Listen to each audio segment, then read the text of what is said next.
Hello दोस्तों, welcome to LKG classes. स्वागत करता हूं आपका हमारी नई वीडियो में। तो आज हम पढ़ने जा रहे हैं सीईटी के लिए क्वेश्चंस। और सीईटी की जो इसकी पहली क्लास थी वो क्षेत्रफल और परिमाप, उसमें मैंने सारे सूत्र लिखा दिए थे, चाहे वो समलंब चतुर्भुज हो, समांतर चतुर्भुज हो, सभी प्रकार के सूत्र लिखा दिए थे। तो बात करने जा रहा हूँ आज उनके सवालों के बारे में। और सवालों की जब बात करें, ठीक है, सवालों की बात करें तो एक से एक फुन-थ्रू क्वेश्चन, मतलब फुन-थ्रू का मतलब है कि देखते ही उड़ा देना, ठीक है। और एक से एक बढ़िया क्वेश्चन कि देखते ही हवा निकल जाए। तो दोनों प्रकार के क्वेश्चन करने वाले हैं और दोनों प्रकार के क्वेश्चन करने के लिए आप तैयार हो जाइए, क्योंकि हर परीक्षा के लिए ये इम्पोर्टेंट है और 2 नंबर हर परीक्षा में इम्पोर्टेंट पक्के हो जाते हैं। तो इसलिए 2 नंबर पक्के तो कीजिए क्लास, ठीक है। चालू करते हैं क्वेश्चन की तरफ बढ़ते हैं। क्वेश्चन है, अगर एक वर्ग का क्या है परिमाप, या एक वर्ग का क्षेत्रफल, एक वर्गाकार कमरे का क्षेत्रफल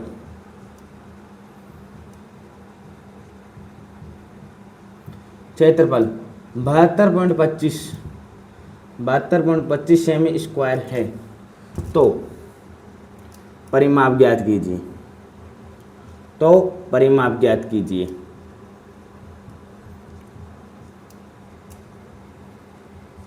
परिमाप ज्ञात कीजिए।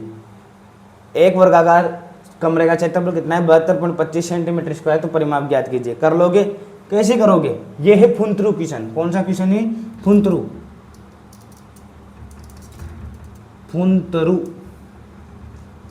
और इसमें लगाएंगे अपन जुगाड़। क्या लगाएंगे इसमें? जुगाड़ लगाएंगे। क्या लगाएंगे? जुगाड़ कि वर्गाकार कमरे का क्षेत्रफल कितना होता है? ए स्क्वायर बराबर कितना दे रखा है? 72.25। याद है क्या एक चीज? याद है क्या? वर्गमूल घनमूल पढ़ाए थे तब। मैंने कहा था इस प्रकार का कोई क्वेश्चन आ जाए और वर्गमूल निकालना हो तो वर्गमूल कैसे निकालोगे? इसका तो हो जाएगा 5, किसका हो जाएगा 5, 25 का कितना हो जाएगा 5। और 72 में क्या देखना है? छोटी संख्या या बड़ी संख्या। 72 से छोटा वर्ग कौन सा है? 8, ठीक है। 8 का वर्ग 64 है ना? अरे 8 का वर्ग 64 है ना, ठीक है। और 9 का वर्ग क्या है? 81। तो 8 आएगा या 9? सब छोटी संख्या आएगी या बड़ी संख्या? मैंने ट्रिक बताई थी, अगर आपको ध्यान हो, जरा सा सत ना हो, आप नशे में ना हो और नशे पते का शौक नहीं रखते हो, तो आपको अच्छी तरह याद होगा अगर आपने पुरानी क्लास ली होगी कि ए बराबर 25 का 5 हो जाएगा। अब 72 का क्या होगा? छोटी संख्या और बड़ी संख्या। छोटी लेंगे या बड़ी संख्या लेंगे? बताओ, छोटी संख्या लेंगे या बड़ी संख्या? यही लेंगे, छोटी संख्या। करके देख लो। अरे करके देख लो, नहीं आ रहा है तो समझ में। 5 25 5 8 पंजे 40 2 42 8 पंजे 40 0 4 8 64 4 68। कितना आ गया? 5 2 और 2 और 7, तो 8.5 क्या बनता है? ए बराबर 8.5। मैंने एक चीज बताई थी, दोबारा बता रहा हूँ। आज कान और दिमाग और आंखें, कान के लिए कह रहा हूँ मैं, गलत मत समझना, ठीक है। तो कान की बात कर रहा हूँ, कान खोल के सुन लो। जब भी ऐसा कोई क्वेश्चन बनता है तो पीछे का क्या लेते हैं अपन? वर्गमूल। 25 का क्या ले लिया? 5। और इधर क्या देखते हैं? 72 किन दो वर्गों का के बीच की संख्या है? 8 स्क्वायर और 9 स्क्वायर। तो छोटी संख्या ले लेते हैं 8। अब ये पॉइंट में है तो पॉइंट लगा दिया, बात खत्म। ए बराबर कितना गया? 8.5। परिमाप ज्ञात करेंगे। परिमाप क्या होता है? 4a, 4 गुणा 8.5, ठीक है। कितना आ जाएगा? 8 34। कितना आ जाएगा? 34, ठीक है। तो ये तो हो गया फुन-थ्रू क्वेश्चन। अब एक ले लेते हैं बढ़िया क्वेश्चन। चलो एक क्वेश्चन लेते हैं कि आयताकार क्षेत्र का परिमाप कितना दे रखा है? आयताकार क्षेत्र का परिमाप 480 मीटर, ठीक है। और लंबाई व चौड़ाई का अनुपात, लंबाई व चौड़ाई का अनुपात 5:3। लंबाई व चौड़ाई का अनुपात कितना दे रखा है? 5:3। अब देखो क्वेश्चन को, क्या दे रखा है, क्यों दे रखा है, कैसे करोगे? परिमाप क्या होता है आयत का? आयत का परिमाप क्या होता है? 2 गुणा लंबाई प्लस चौड़ाई बराबर, अरे कितना दे रखा है? 480। ठीक है, लंबाई प्लस चौड़ाई बराबर कितना आ गया? 240। तो 5 और 3, लंबाई व चौड़ाई 5 और 3, 8 की वैल्यू कितनी है? 8 की वैल्यू कितनी है? 240। 1 की वैल्यू कितनी होगी? 1 की वैल्यू कितनी होगी? 30। ठीक है, तो ये पूछ रहा है लंबाई, ये पूछ रहा है कि क्षेत्रफल बताइए, क्षेत्रफल बताइए आयताकार का। ठीक है, अब क्षेत्रफल का सूत्र क्या होता है? लंबाई गुणा चौड़ाई। तो उसके लिए लंबाई भी याद होना चाहिए और चौड़ाई भी याद होना चाहिए। लंबाई कैसे निकालेंगे? 1 की वैल्यू आ गई 30, 5 की वैल्यू कितनी आएगी? 5 की वैल्यू कितनी आएगी? 150। और चौड़ाई, चौड़ाई की बात करें, 1 की वैल्यू कितनी आएगी? 30, तो 3 की वैल्यू कितनी आएगी? 90। 90 मीटर 90। ठीक है, क्षेत्रफल क्या होता है? क्षेत्रफल क्या होता है? 150 गुणा 90, लंबाई गुणा चौड़ाई, लंबाई गुणा चौड़ाई। 150 गुणा 90 मतलब 0 0 15 नाम 135 मीटर में है ना, ये मीटर स्क्वायर। उतार लो, दोनों सवाल उतार लो। कैसे किया दोबारा समझा रहा हूं। ये तो था फुंतरू क्वेश्चन, फुंतरू को कैसे कर दिया भाई? वर्गाकार कमरे का क्षेत्रफल दे रखा है तो भुजा निकाल लो, भुजा निकालते परिमाप ज्ञात कर लो। भुजा कैसे निकालोगे? अब ये होना चाहिए ट्रिक। अब तुम 72.25 का क्या करोगे? अभाज्य गुणनखंड। क्या करोगे? अभाज्य गुणनखंड। इस प्रकार से कितना टाइम लग जाएगा? और हमने अगर ट्रिक का याद है, जैसे मैंने वर्गमूल पढ़ाए थे, अगर वो क्लास ध्यान से देखी होगी कानों में से मली निकाल कर, तो अभी तुम्हें चुटकी भर में क्वेश्चन आ जाएगा। ठीक है, और परिमाप की बात करें 4 होता है, 4 गुणा 8.5 34 सेमी। ठीक है, यहाँ पे आयताकार क्षेत्रफल का परिमाप दे रखा है, परिमाप दे रखा है तो 2 गुणा लंबाई प्लस चौड़ाई, और लंबाई व चौड़ाई का अनुपात कितना दे रखा है? 5:3। तो निकाल लेंगे आराम से, कोई दिक्कत है? यहाँ पे ट्रिक लगा दी कि 5 और 3, 8 की वैल्यू कितनी हो रही है? 240। तो 1 की वैल्यू कितनी होगी? 30, और लंबाई कितनी आ जाएगी? 150, चौड़ाई कितनी आ जाएगी? 90। तो क्षेत्रफल कितना आ जाएगा? ये गुणा करने पे 15 नाम 135 मतलब 13,500 मीटर स्क्वायर। अब इसको इस प्रकार भी कर सकते हैं जैसे बेसिक लगाए थे इसमें कि लंबाई प्लस चौड़ाई मैंने कर दी। इसको मान लिया 5x 3x। ठीक है, तो 5x 3x मैंने मान लिया कि 8x बराबर कितना आ गया? 240। तो x बराबर कितना आ जाएगा? 30। फिर मैं ज्ञात करूंगा लंबाई, फिर मैं ज्ञात करूंगा चौड़ाई। 5 गुणा x की मतलब 5 गुणा 30 बराबर 150, 3 गुणा 30 बराबर 90। क्षेत्रफल ज्ञात करूंगा इस प्रकार से। तो डायरेक्ट भी कर सकते हो, और जब आप कंपटीशन की तैयारी कर रहे हो तो डायरेक्ट क्वेश्चन करना आना चाहिए, डायरेक्ट क्वेश्चन करना आना चाहिए।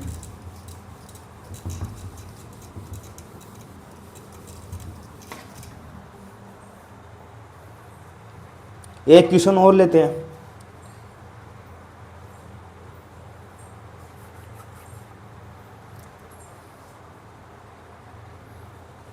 यदि एक वर्ग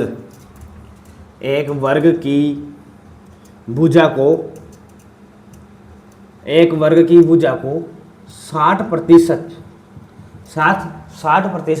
बढ़ाया जाता है, 60% बढ़ाया जाता है। ठीक है, तो क्षेत्रफल में कितनी वृद्धि होगी? क्षेत्रफल में कितनी वृद्धि होगी? क्षेत्रफल में कितनी वृद्धि होगी?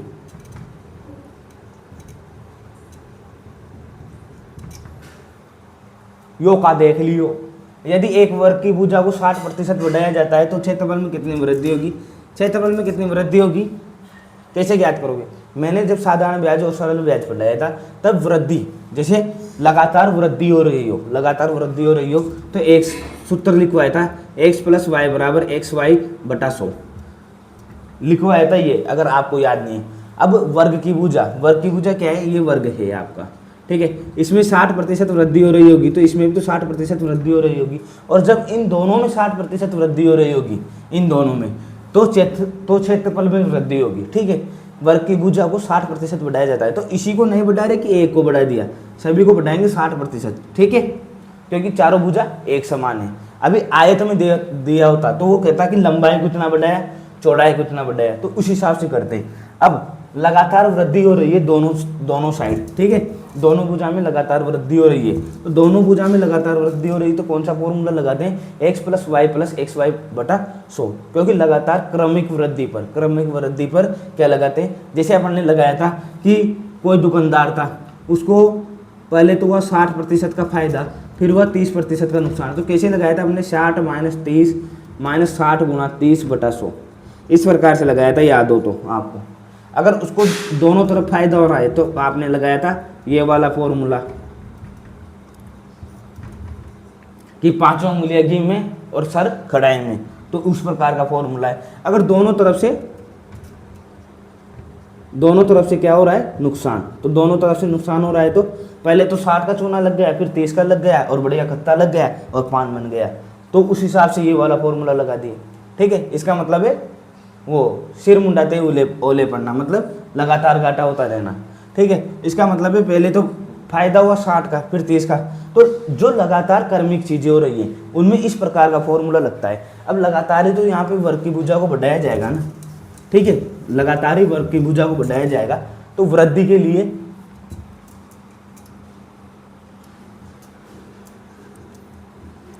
के लिए x + y और xy बटा 100, x + y और xy बटा 100। अब x + y की बात करें तो x 60 और y जो भुजा है वो भी तो 60 ही रहेगी क्योंकि वर्ग ही है, 60 + 60 × 60 बटा 100, 2 जीरो से 2 जीरो काट दी, ये हो जाएगी 120 + 36, मतलब 156% की क्या हो जाएगी उसमें वृद्धि, क्षेत्रफल में 156% की क्या हो जाएगी उसमें वृद्धि, ठीक है। उतार लो इसे।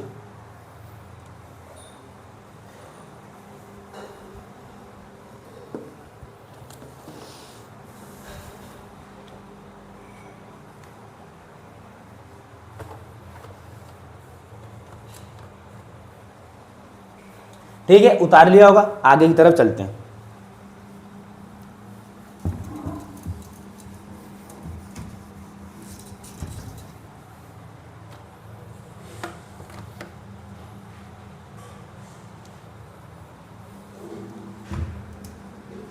यदि दो त्रिभुज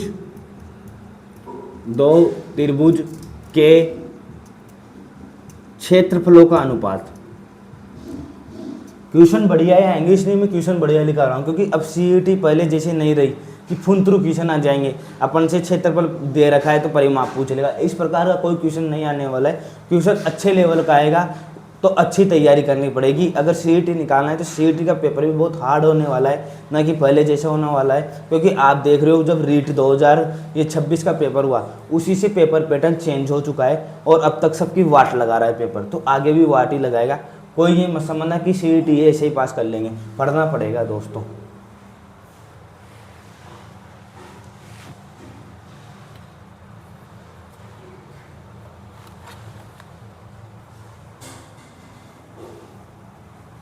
ठीक है, यदि दो त्रिभुजों के क्षेत्रफल का अनुपात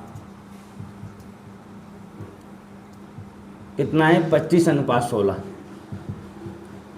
25:16 है, तो उनकी परिमितियों का अनुपात होगा, परिमिति जानते हो आप क्या होती है, परिमितियों का अनुपात होगा, उनकी परिमितियों का अनुपात होगा।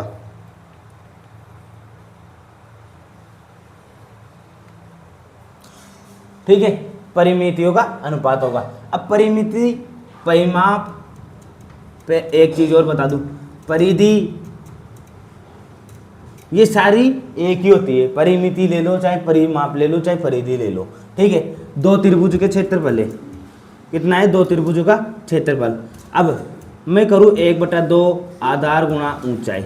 ठीक है, तो ये कह रहा है दो त्रिभुज, और दो त्रिभुज कौन से हैं, ये नहीं दे रखा, ठीक है। 1/2 गुना आधार गुना ऊंचाई करता हूँ मैं, बी गुना एच, बेस गुना हाइट, ठीक है। तो उसका क्या है B1 H1 और 1/2 B2 H2। इन दोनों का अनुपात क्या है 25:16। क्या है 25:16, ठीक है। अब बात करें 1/2 से 1/2 कट गया, ठीक है। B1 H1 और B2 H2 25:16। अगर क्षेत्रफल क्या रहता है इसमें कैसे सोचोगे आप, अब इसके आगे कुछ भी नहीं कर सकते, तो कैसे सोचोगे, कैसे सोचोगे, क्षेत्रफल रहता है स्क्वायर में। कैसे रहता है क्षेत्रफल, एरिया, जैसे एरिया किस में रहेगा स्क्वायर में, ठीक है। एरिया किस में रहेगा स्क्वायर में। तो आप सोचोगे कि इसका क्या करें अपन अंडर रूट निकाल दें, जैसे B1 H1 और B2 H2। तो ये दोनों क्षेत्रफल क्या है, दोनों त्रिभुज क्या है, इसमें एक चीज छूट रही है, दो त्रिभुज समरूप, समरूप ये लिखना भूल गया। तो जब समरूप त्रिभुज की बात करते हो तो समरूप त्रिभुज में क्या होता है इस प्रकार से कि ये दो त्रिभुज है जैसे, ठीक है। अगर इनके ये समरूप है तो इनकी हाइट भी सेम होगी, ठीक है, और भुजा भी सेम होगी। साइड एंगल साइड, ये वाला फॉर्मूला आपने पढ़ा होगा।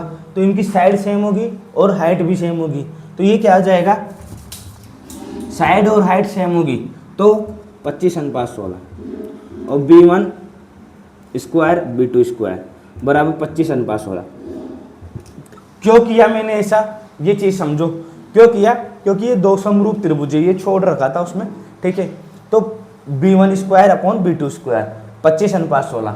अब समरूप है तो हाइट और भुजा एक समान होगी, और हाइट और भुजा एक समान होने पर ये आ जाएगा B1:B2 5:4। क्या आ जाएगा 5:4। अब जो कि दोनों त्रिभुज क्या है समरूप, दोनों त्रिभुज क्या है समरूप,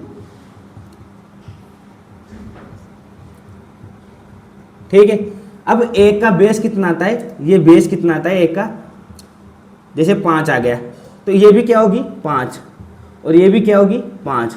मतलब दोनों त्रिभुज समरूप है, दोनों त्रिभुज समरूप है।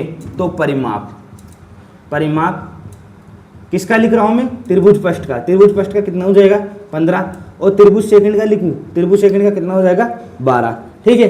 अब इनका क्या करना है, क्या करना है, इनका भी अनुपात निकालना है। अनुपात निकालोगे तो वो क्या आ जाएगा, कट के 3 से कटेगा 5/4। मतलब त्रिभुजों का अनुपात कितना आ जाएगा परिमाप का 5:4। ये चीज किस किस के बैठ गई, इसको यहाँ पे समझना जरूरी है, क्योंकि यहाँ पे एक चीज मुझसे भी गलती हो गई, लेकिन हमें दो समरूप त्रिभुज दे रखे थे। समरूप त्रिभुज दे रखे थे, आप जानते हो हाइट और बेस समान होगा, हाइट और बेस समान होने पे दोनों कट जाएंगे और B1 स्क्वायर B2 स्क्वायर, और एक साइड का अनुपात आ जाएगा 5 और एक दूसरी साइड का आ जाएगा 4। अब अपन क्या करते हैं परिमाप में 3a, ठीक है। तो 3a तो किया है हमने, 3a किया तो 15 और 3a किया तो 12। अब उनका भी निकालना है परिमाप का अनुपात, तो 5:4 आ जाएगा। उतार लो इसे, उतार लो।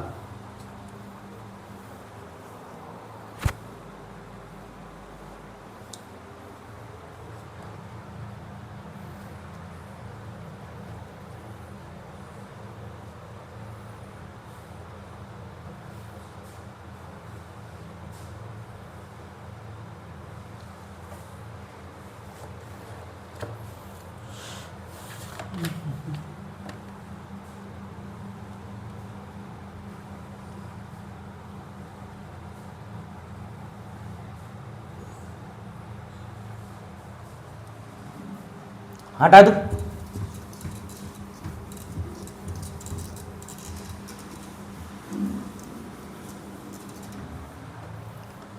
देखो एक किसकी बात करें, यदि एक बगीचा, एक बगीचा, यदि एक बगीचा 30 मीटर लंबा व 60 मीटर चौड़ा, 60 ही है नहीं 16 मीटर चौड़ा, 16 मीटर चौड़ा है, तथा इसमें 2 मीटर का रास्ता बना हुआ है, 2 मीटर का रास्ता बना हुआ है,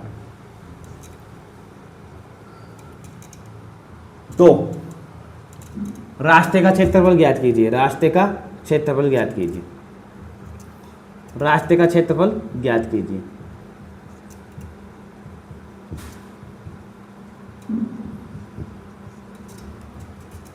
देखो इस चीज को समझो एक चित्र से, चित्र के माध्यम से कैसे समझोगे, जैसे ये क्या है 30 मीटर लंबा, ठीक है, और ये क्या है 30 मीटर लंबा और 16 मीटर चौड़ा, 16 मीटर क्या है चौड़ा। अब इसके चारों तरफ क्या है 2 मीटर का रास्ता बना हुआ है, ये 2 है और ये भी क्या है 2, ये भी क्या है 2, ठीक है। तो चारों तरफ क्या है 2 मीटर का रास्ता बना हुआ है। तो इस रास्ते का क्षेत्रफल ज्ञात करना है। अब रास्ते का क्षेत्रफल कैसे ज्ञात करोगे कि ये बड़ा आयत है, उसमें से छोटे आयत का क्षेत्रफल घटा दोगे तो क्या आ जाएगा रास्ते का क्षेत्रफल। किस प्रकार से करोगे कि 30 और 2, ये 2 है और ये 2 है, 4 हो जाएगी, ठीक है। तो 34 तो क्या हो जाएगी अब लंबाई, मैं लिख रहा हूं बड़े आयत की लंबाई L1 लिख देता हूं, ठीक है। L1 लिखूं तो लेंथ जो हो जाएगी वो कितनी हो जाएगी 30, तो ये 2 मीटर ये है, 2 मीटर ये है, तो 34, ठीक है। और चौड़ाई, चौड़ाई कितनी हो जाएगी 16, 2 ये है 2 ये है, तो 20, ठीक है। और जो छोटा आयत है, छोटे आयत की, छोटे आयत की देख लो आप, लंबाई दे रखी है L2, L2 दे रखी है 30 और चौड़ाई दे रखी है 16, ठीक है। बड़े आयत के क्षेत्रफल में से छोटा आयत घटा देंगे, ठीक है। रास्ते का क्षेत्रफल, रास्ते का क्षेत्रफल, अब रास्ते का क्षेत्रफल करेंगे तो L1 गुणा B1 माइनस L2 गुणा B2, L1 गुणा B1 34 गुणा 20, 34 गुणा 20 माइनस 30 गुणा 16, कितना आ जाएगा 34 दूनी 68, 680, ठीक है। और 16 तिया 480, 200, क्या बचेगा 200 मीटर स्क्वायर। रास्ते का क्षेत्रफल कितना गया 200 मीटर स्क्वायर, उतार लो इसे।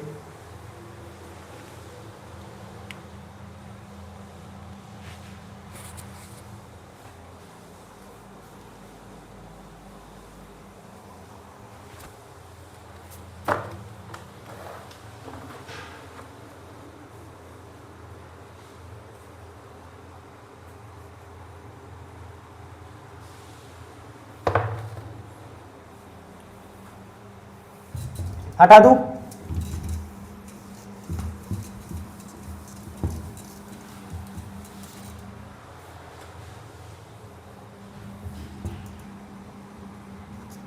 एक समचतुर्भुज,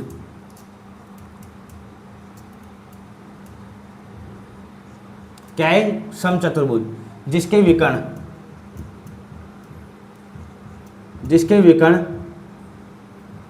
एक समचतुर्भुज के विकर्ण की लंबाई 8 सेमी व 15 सेमी है। तो क्षेत्रफल ज्ञात कीजिए, तो क्षेत्रफल ज्ञात कीजिए, क्षेत्रफल ज्ञात कीजिए। अपने मोबाइल की थोड़ी बहुत जो रेजुलेशन होती है उसको 480 पे कर सकते हो, तो थोड़ा साफ दिख जाता है, ठीक है।